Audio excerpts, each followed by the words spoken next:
देखिए, जो मुज़फ़्फ़रपुर की घटना है, एक निजी अस्पताल में जिस तरह से आईसीयू में इंटेंसिव जो केयर यूनिट है, उसमें जो आग लगी और उसके बाद जो सूचनाएँ आए हैं, ये काफ़ी उद्वेलित कर रहा है, काफ़ी हतोत्साहित कर रहा है कि निजी अस्पताल जो है, वो सुरक्षा से कितना दूर है, किस तरह से सुरक्षा का जो है वो नज़रअंदाज किया जाता है, विधि व्यवस्था को नज़रअंदाज किया जाता है और लोग हताहत हो जाते हैं।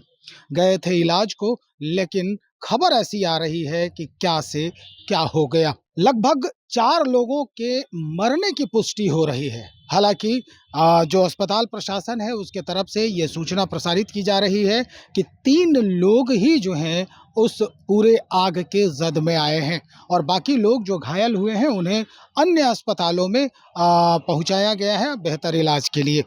अब बिहार सरकार ने भी इस पर संज्ञान लिया है और सम्राट चौधरी ने अपने ट्विटर के माध्यम से, हम आपको स्क्रीन पे दिखा रहे हैं कि उन जो पूरे इसके जद में आ गए हैं, यानी आग के जो जद में आए हैं, जो पीड़ित परिवार हैं, उनको 4-4 लाख रुपए मुहैया कराने की घोषणा कर दी है।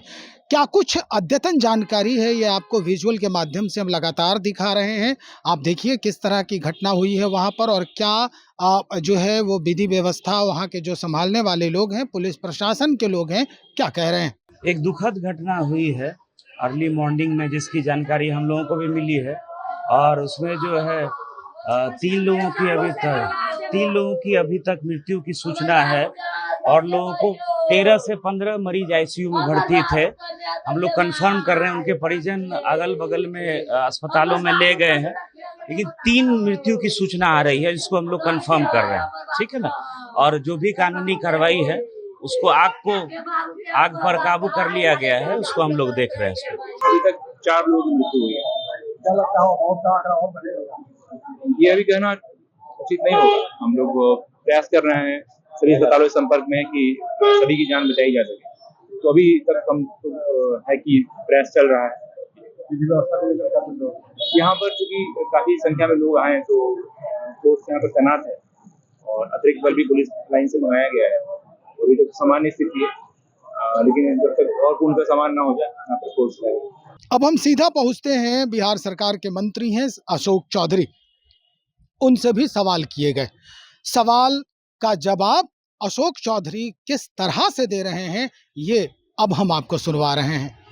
ये अभी हम लोग को पूरी जानकारी नहीं है। हम यहाँ आ रहे थे तब हमें जानकारी मिला है, पूरी जानकारी लेंगे। लेकिन घटना दुखद है और फायर सेफ्टी का क्या प्रोविजन था, क्या नहीं था, इस पर हमको लगता है और सख्त सरकार को होने की आवश्यकता है।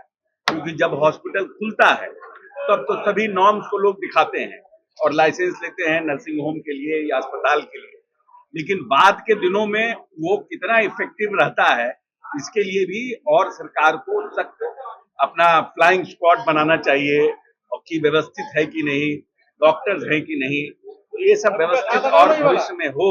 क्योंकि अभी गर्मी बढ़ी है, अभी देखिए दिल्ली के होटल में हो गया, यहाँ मुजफ्फरपुर में हो गया, तो इन सब चीजों पर और खास करके जब गर्मी बढ़ती है, जब हमारा इलेक्ट्रिसिटी का लोड बढ़ता है, एसी ज्यादा होता है, तो नेचुरली वायर्स पे तो ये सब सेफ्टी का ये भी फ्लाइंग स्क्वाड की व्यवस्था आने वाले समय में होनी चाहिए। और इसकी जितनी भी इस घटना की जितनी भी निंदा की जाए उतना कम है, परंतु फिर भी इसमें कौन दोषी है, इन लोगों को इसकी व्यवस्था देखनी थी, उन सब पर भी सरकार हम समझते हैं भविष्य में कार्रवाई करेगी। बीते दिनों जो दो पक्षों के बीच में जो विवाद देखने को मिला, वो कैसे ये देखिए लॉ एंड ऑर्डर को लेकर भी सवाल उठ रहे हैं, गोलियां चल रही हैं। देखिए ये लॉ एंड ऑर्डर नहीं है, ये तो आपसी रंजिश का मामला है। 2 कोचिंग संस्थान आपसी रंजिश में अब किए हैं, घटना किए हैं। घटना का फुटेज आया है, मैं समझता हूँ कि जो लोग इसको देख रहे हैं इस पे कार्रवाई होगी, जो भी दोषी होंगे उन पर कार्रवाई होगी। भाई इनको पता नहीं है, इसकी जानकारी नहीं है कि कैसे क्या हुआ है, क्यों हुआ है। हवाला दे रहे हैं कि दिल्ली में भी आग लगी है और गर्मी बढ़ रही है और इसके बाद जो एसी चलते हैं या वायर गर्म हो जाता है तो उसके बाद इस तरह की घटनाएं आम हो जाती है। लेकिन जो प्रशासनिक जो कदम उठाए जाते हैं निजी अस्पतालों के सुरक्षा व्यवस्था के लिए, इस पर कितना अमल किया गया है, सवाल यही है। और जो पीड़ित परिवार हैं, जिनके परिजन, जिनके अपने लोग मारे गए उस अगजनी में, उनका क्या होगा। तो चलिए इन्हीं सवालों के साथ हम छोड़े जाते हैं। जैसे ही कुछ अद्यतन जानकारी इस बाबत भी आएगी तो हम सीधा आप तक पहुंचाते ही हैं, पहुंचाएंगे।